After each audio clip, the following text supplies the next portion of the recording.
Hi, my name is Martin Blunden, and this is the second in our series of fire engineering tech talks on the problem of fighting fires in basements and other enclosed spaces. The talks are the production of a collaborative effort between the Scottish branch of the Institution of Fire Engineers, the University of Edinburgh and the Scottish Fire and Rescue Service. The scientific research that forms the basis of the talks was carried out by the University of Edinburgh, supported by the Fire Service Research and Training Trust. Tech Talk 1 covered the issue of venting a basement or enclosed space. This talk will look at the scenario where it is necessary to enter an enclosed space, but it's not possible or desirable to ventilate. And Tech Talk 3 will look at the situations where it's not possible or desirable to either ventilate or enter an enclosed space. Now, there's a great deal to cover here, so we've divided this talk into two parts. The first part, Tech Talk 2A, will look at the science which underpins entering a compartment on fire. And the second part, Tech Talk 2B, will look at the practicalities of doing so. We saw in Tech Talk 1 that a backdraft or flare-up may well occur if an underventilated compartment on fire is ventilated through a single opening. We also know that firefighters are often required to enter such a compartment. And when they do, they typically use the application of water spray directly into the hot upper layer of gases in the compartment to try and extinguish the flames and reduce the likelihood of a flare-up or backdraft. In spraying fine water droplets into the hot upper gas layer, they're using the gas cooling technique to control conditions in the compartment and help them extinguish the fire. However, there is little scientific evidence in the literature to support this technique, and experience has shown that gas cooling is not always effective when fighting fires. So, to investigate the science and underpin the knowledge behind gas cooling, the University of Edinburgh carried out a series of experiments to try and better understand what happens when water spray is introduced into the smoke layer of a hot fire compartment. The research.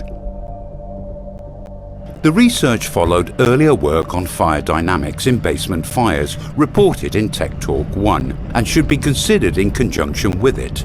This first talk looked at the changing fire dynamics in basements when ventilation conditions changed. If you need to remind yourself about this, you can have another look at the first Tech Talk online at the following address.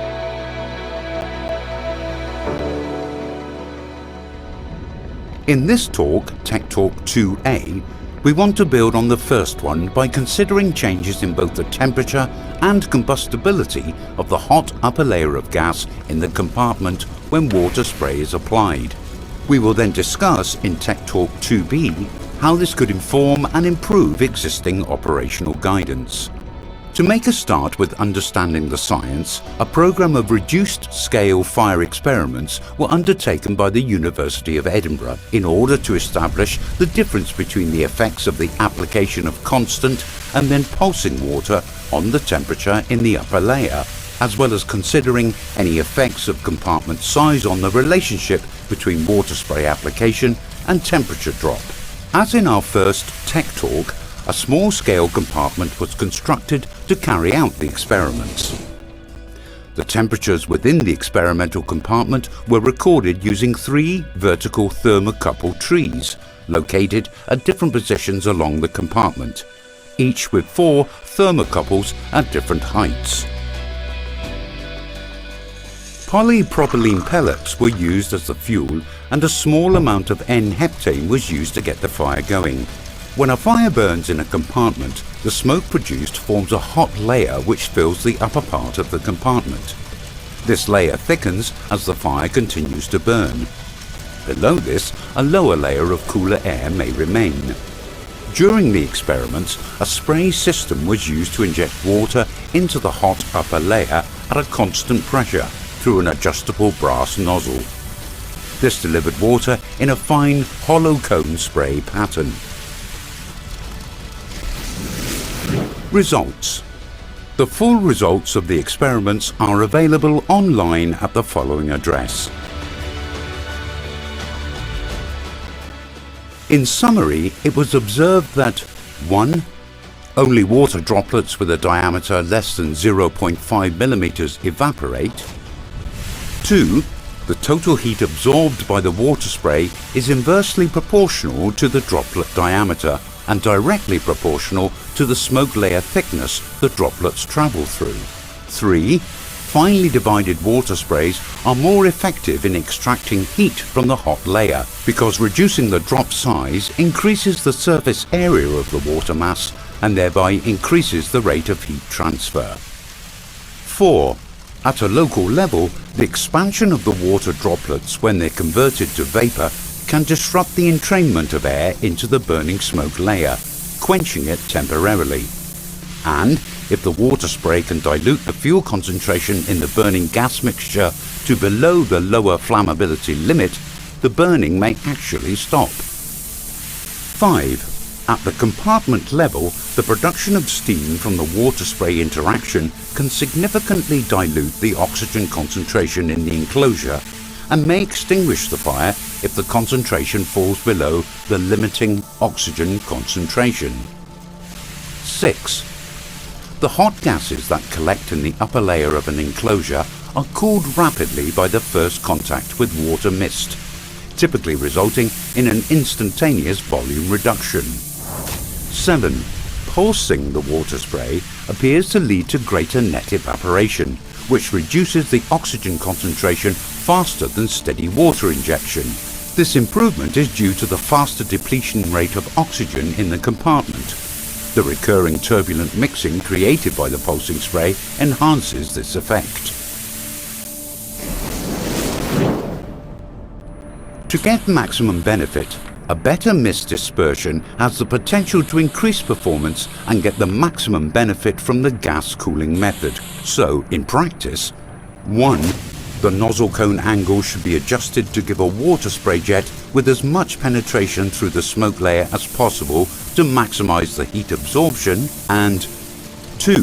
The water drop should be small enough to maximize evaporation, but big enough to maximize penetration. The hot gases in the upper layer will tend to swirl one way or the other, depending on the shape of the room and the location of the fire. The most effective application of the gas cooling technique directs the water spray against the direction of smoke movement. This improves cooling because this counter motion maximizes the convective heat exchange and promotes further evaporation, thus maximizing the total heat extraction from the hot gases. If sufficient heat is extracted, the gas phase temperature of the flame can fall below that necessary to sustain a combustion reaction. This explains the temporary disappearance of the flames in the upper hot layer when spray pulses in the gas cooling technique are correctly applied. Firefighting. In practice, cooling the upper gas layer will reduce the heat radiating to firefighters working below it. Also, using short pulses of water spray can provide a safe zone in the immediate vicinity of the firefighting team. This will provide a more efficient barrier against radiation if it is made up of small droplets in a dense spray. Once again, the pulsing nature of the gas cooling technique is more efficient than a continuous spray application.